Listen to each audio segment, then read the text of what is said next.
নমস্কার বন্ধুরা। আজকের আমি চা করে দেখাবো। অবশ্য সবাই চাটা পারে।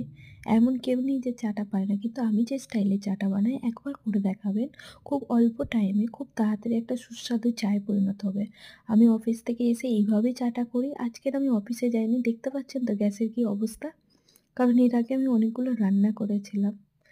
হ্যাঁ, এবারে দেখুন আমি এখানে দু আমুল তাজা নিয়ে নিয়েছিলাম। এবার সেটাকে ভালো করে ফুটিয়ে তাতে আমি ৮ চামচের মতন আদা গ্রেট করে দিয়েছিলাম। এবার ওতে ২ টো এলাচ ফাটানো দেবো। দেখুন এই ২ টো এলাচ ফাটিয়ে দিয়ে দিলাম। এবার এটাকে আমি ভালো করে ফুটিয়ে নেব। দেখুন ভালো করে ফুটিয়ে নিচ্ছি। আমি কিন্তু একটু ফু দিচ্ছিলাম যাতে দুধটা উতলে না যায়। এবার বলি এতে আমি ২ চামচ মতন চিনি দিয়েছিলাম যেটা যেটা আপনারা স্কিপ করতে পারেন। আমি একটু চিনি খাই কিন্তু আমি অফিস থেকে এসে খাই। কিন্তু আমি সকালে চিনিটা খাই না।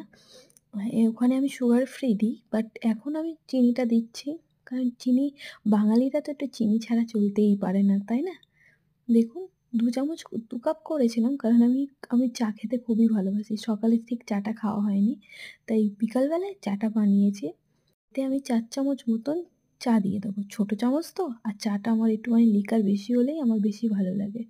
আমি অফিস থেকে এসে ঠিক এইভাবে চাটা করি যাতে আমার খুব তাড়াতাড়ি চাটা হয়ে যায়।